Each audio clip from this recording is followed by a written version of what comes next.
Hola, bienvenidos a otro video de Aprendiendo Ingeniería. En esta ocasión vamos a presentar un ejercicio resuelto de transferencia de calor del tema conducción de calor en estado permanente en un cilindro por el método de resistencias térmicas. Antes de comenzar no olvides suscribirte y estar al pendiente de nuestros próximos videos. Bien, el problema dice así: se tiene un alambre eléctrico de 2 milímetros de diámetro y 8 metros de largo. Está firmemente envuelto con una cubierta de plástico de 1.5 milímetros de espesor, cuya conductividad térmica es de 0.12 watts por metro grado Celsius.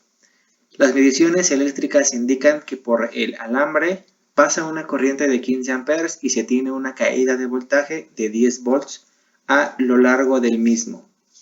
Si el alambre aislado está expuesto a un medio a 28 grados Celsius con un coeficiente de transferencia de calor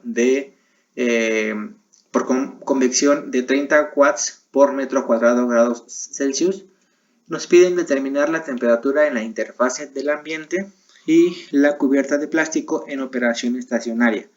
Además, determinar también si al duplicar el espesor de la cubierta se incrementará o decrecerá esa temperatura en la interfase.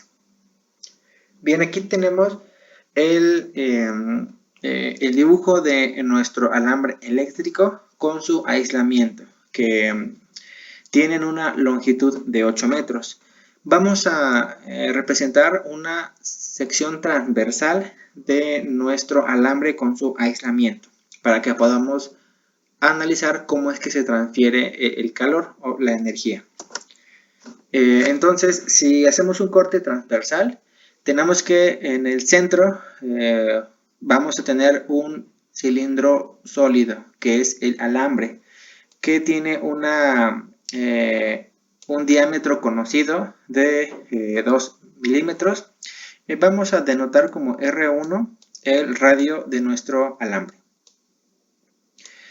Y el aislante está cubriendo al alambre, generando un cilindro hueco de material aislante con un radio externo que vamos a llamar R2. Entonces, vamos a analizar qué es lo que pasa. Al circular una corriente eléctrica a través del alambre y generar una caída de voltaje de 10 volts, genera potencia eléctrica, está generando calor debido a la potencia eléctrica. Entonces, este calor lo vamos a considerar que se transfiere en estado permanente y también que se transfiere solo en una dirección, es decir, del interior del alambre hacia el exterior de forma radial. Entonces, el calor que está generando este alambre se va a transferir a través del espesor del aislante por conducción, y después, ya que llega a esta superficie externa del aislante, que hemos llamado R2, se va a transferir por convección hacia el ambiente, que se encuentra a una temperatura de 28 grados Celsius y con un coeficiente convectivo de 30 watts por metro cuadrado grados Celsius.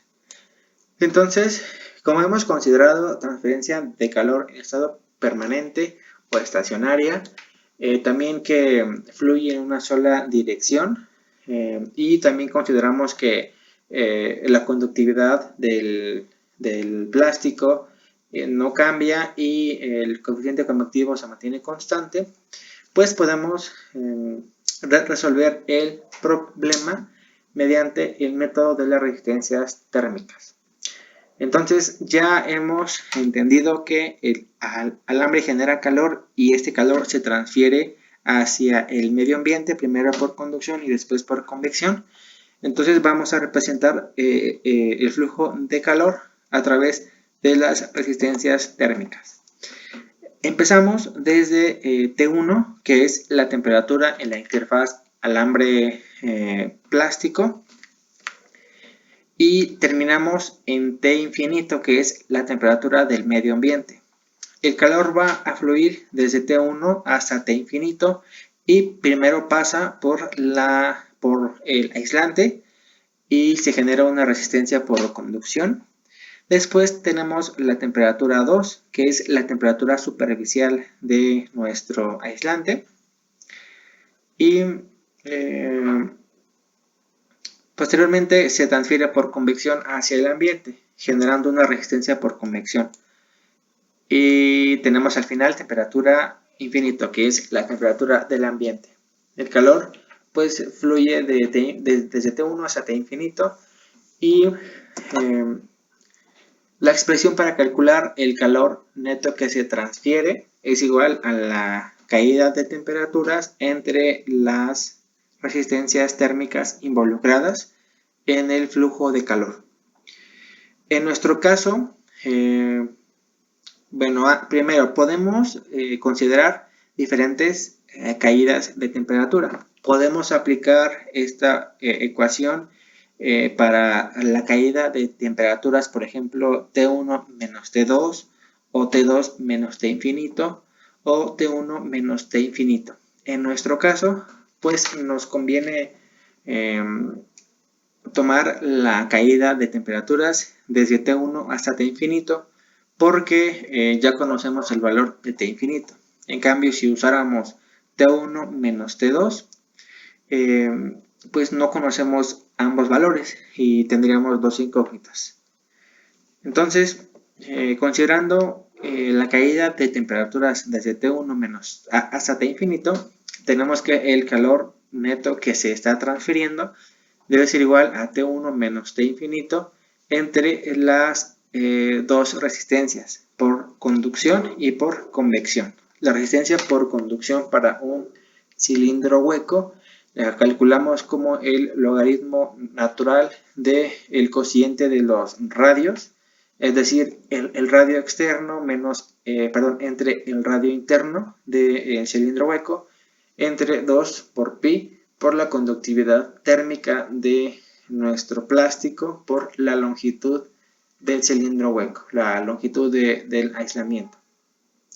Y la resistencia por convección para el cilindro es 1 entre 2 por pi por el radio externo o el radio mayor por la longitud del aislamiento por el coeficiente convectivo.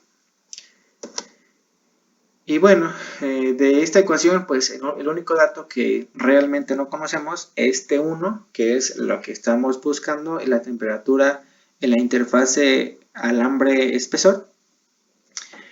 Y el calor neto, como lo mencionamos antes, es debido a la potencia eléctrica al hacer circular una corriente a través del alambre que genera una caída de voltaje.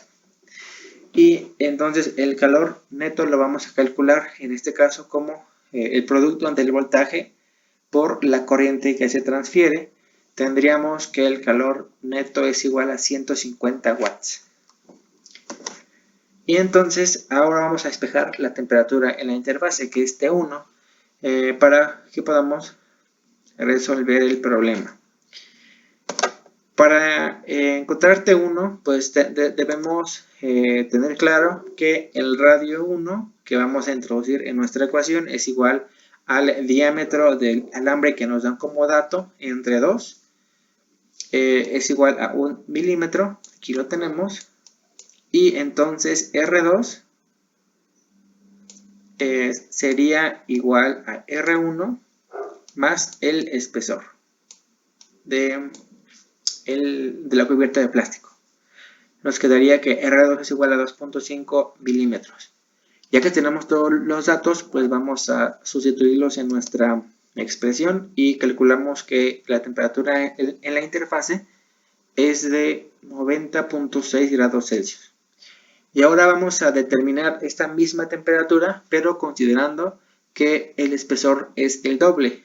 Entonces lo único que tenemos que cambiar es R2 y sustituirlo de nuevo en nuestra expresión y conservamos los mismos datos que ya tenemos porque el calor que se transfiere es el mismo y el coeficiente convectivo no cambia, la conductividad de nuestra cubierta de plástico tampoco cambia y nuestro R1 de la cubierta pues tampoco cambia.